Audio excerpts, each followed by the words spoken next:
বিয়ের পর আপনার পছন্দের দিনটা কেমন কাটে? একটা মেয়ে বিয়ের পর শুধু একটা নতুন বাড়িতে আসে না, তার সঙ্গে আসে একটা নতুন জীবন, নতুন দায়িত্ব আর অনেক নতুন সম্পর্ক।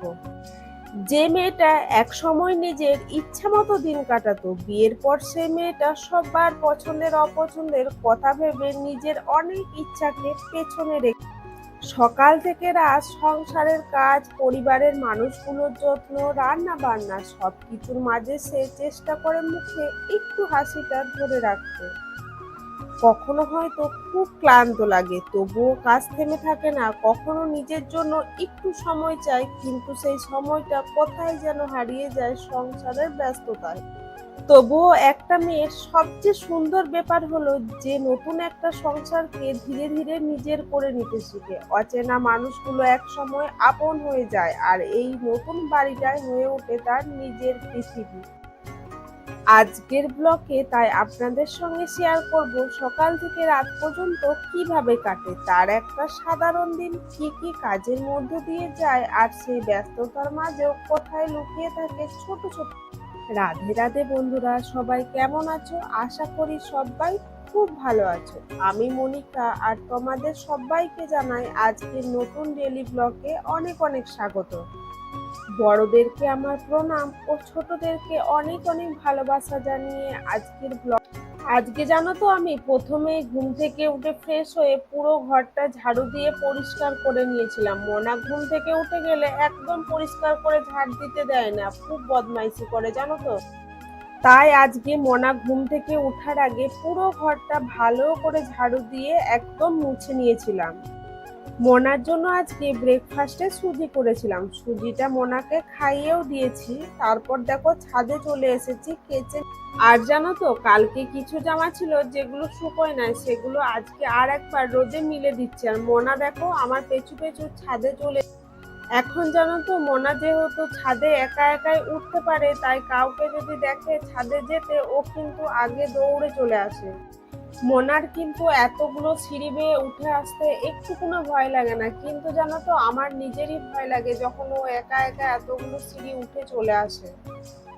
এখনকার এদিকের ওয়েদারটা এত বিচ্ছিরি জানো তো, এখনই রোদ দিচ্ছে আবার সঙ্গে সঙ্গে জল নামিয়ে দিচ্ছে, মানে তুমি যখনই মিলছো কিছুক্ষণ পরই তুলে নিতে হচ্ছে। আর যেদিনে জামা কাপড়গুলো কাচ্ছি সেদিনের গুলো সেই দিনেই আর শুকুচ্ছে, মানে যেদিনে কাচ্ছি তার পরের দিনে আর একবার রোদে দিতে হচ্ছে, তারপরে শুকুচ্ছে। দেখো এই মাত্র আমি জামা কাপড়গুলো মিললাম, মিলে জানো তো আমি নিচে যাইনি, জাস্ট সিঁড়িটার কাছে গেছি আর তখনই দেখছি টিপটাপ করে জল নামিয়ে দিয়েছে।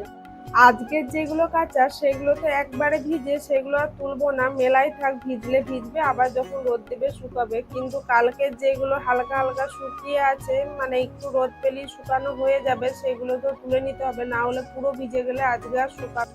জামা প্যান্ট গুলো তুলে মানে এই সিঁড়ির এদিকে মিলে দিয়ে পর ঠিক যখনই আমি নিচে এসেছি, দেখো বিশাল বৃষ্টি আরম্ভ হয়ে গেছে। ভাগ্যে ভালো তুললাম, না হলে আজকে আমার সব ভিজে যেত। কিছুক্ষণ বৃষ্টির জন্য জামা প্যান্ট নিয়ে গাজন করার পর তো আমি রান্না চাপিয়েছিলাম, কারণ পেটটা তো আর কারোর কোথাও মানবে না, বলো এতগুলো মানুষ আছে তাদের জন্য রাঁধতে তো হবে কি। ছাদ থেকে নেমে এসে কিন্তু আমি মুড়ি খেয়ে নিয়েছি, তারপরেই রান্নাটা বসিয়েছিলাম। আর জানো তো, এই বৃষ্টির জন্য না অনেকবার ছাদে যেতে হচ্ছে, মিলতে হচ্ছে, তুলতে হচ্ছে, তাহলে এদিকে রান্না চাপাতেও না দেরি হয়ে যাচ্ছে। জানো তো, যখন খুব বৃষ্টি নামাচ্ছে জামা কাপড়গুলো তুলে দিয়ে চলে আসছি, তারপর ভাবছি আজকে আর মিলবো না, দূর থাকুক, কতবার আর তুলবো মিলবো। কিন্তু যখন ঝলমলে আকাশে অনেক রোদ উঠছে তখন মনে হচ্ছে যাই আর একবার মিলে দিয়ে আস। আসলে কি বলতো, জানি যে এখনই বৃষ্টি নামাবে আর মিলবো না, কিন্তু মনটা ছাই দিচ্ছে না, মনে হচ্ছে যেন একবার মিলি, যেটুকু শুকায় একটু হলেও তো শুকিয়ে যাবে, খালি মনটা হয়ে। আর আজকে আমার রান্না বান্না একদম শেষের মুখে, ভাত হয়ে গেছে আর উচ্ছে ভেজেছি হয়ে গেছে সেটা, আর শুধুমাত্র মাংসটা চাপাচ্ছি, তাহলেই কিন্তু আজকে আমার রান্না বান্না কমপ্লিট। আর আজকে মোনার জন্য জানো তো সাদা ভাত করেছি, আর পেঁপে আর গাজর দিয়ে একদম পাতলা করে চিকেন দিয়ে ঝোল। এদিকে দেখো আমার তো পুরো রান্না কমপ্লিট হয়ে গেছে, রান্না তো হয়ে গেছিল, শুধু চিকেনটা কড়াইয়ে হচ্ছিল। এখন চিকেনটা হয়ে গেছে, নামিয়ে রেখে দিয়েছি। আর বাসনগুলো জানো তো আগেই সব ধুয়ে নিয়েছিলাম, মানে রান্নার পরে যে বাসনগুলো ছিল, শুধু কড়াইয়ে মাংসটা হচ্ছিল ওই জন্য কড়াইটা ধুতে বাকি ছিল, আর যে উনুনটা ছিল না শুধু ওই উনুনটি ধুতে বাকি ছিল। আমার জানো তো সকালে ঘুম থেকে উঠেই আগে মনে হয় কখন রান্নাটা হবে, রান্নাঘরের কাজটা কখন শেষ হবে, মনে হয় যেন একটা বিরাট বড় চাপের। বিয়ের আগেও কিন্তু সবাই আমরা টুকিটাকি রান্না করে থাকি, কিন্তু পুরো রান্নাঘরটা বাগানো, গোছানো, বাসন পরিষ্কার করা এগুলো করতে হতো না, এগুলো মাই করে দিত। বিয়ের পর একটা মেয়ে যেন হঠাৎ করে কত বড় হয়ে যায় বলো, তার কাঁধে যেন কতটা দায়িত্ব চেপে যায়। আর আজকে বিকালবেলার ওয়েদারটা না মেঘলা মেঘলা ছিল, ওই জন্য মোনাকে আর বাইরে খেলতে নিয়ে যায়নি, কারণ কি কখন বৃষ্টি নামিয়ে দেবে তার ঠিক নেই, রাস্তার মাঝখানে তো ভিজে যাব। আমি যখন ছাদে এসেছিলাম জানো তো, মোনা তখন ছাদে আসেনি, মোনা ঠাকুমার সাথে বসে বসে খেলা করছিল, কিন্তু যখনই শুনতে পেয়েছে, নয় বুঝতে পেরেছে যে মা ছাদে গেছে, তখনই কিন্তু ও ছাদে চলে এসেছে। আর মোনার হাতে একটা বালতি রয়েছে দেখতে পাচ্ছ, যেটা নিয়ে খেলা করছে। এটা হচ্ছে সেই সকালবেলায় আমি জামা কাপড়গুলো কেচে মিলতে এসেছিলাম, আর সঙ্গে সঙ্গে বৃষ্টি নামালো, দিয়ে জামা কাপড়গুলো তুলে দিয়ে তাড়াহুড়ো করে নিচেতে চলে বালতিটা নিয়ে যেতে ভুলে গেছিলাম। সেই বালতিটাই নিয়ে মোনা এখন খেলা করছে। কি খেলা করছে শুনবে? বলছে মা এই বালতিটা হচ্ছে আমার বাসন, আমি বাসন মাজছি আর বাসন ধুচ্ছি। আর ছাদে আমাদের যে কলটা আছে সেই কলটা জানো তো 10 বার খুলতে গেল, বলছে মা আমি এই বালতিটা ধোবো, মেজেছি, কিন্তু আমি বুকে টোকে আর জল ঘাটতে দিইনি, জল ঘালে ঠান্ডা লাগবে না বলো, এমনিতেই এখন জানো তো ওয়েদারটা খুব খারাপ।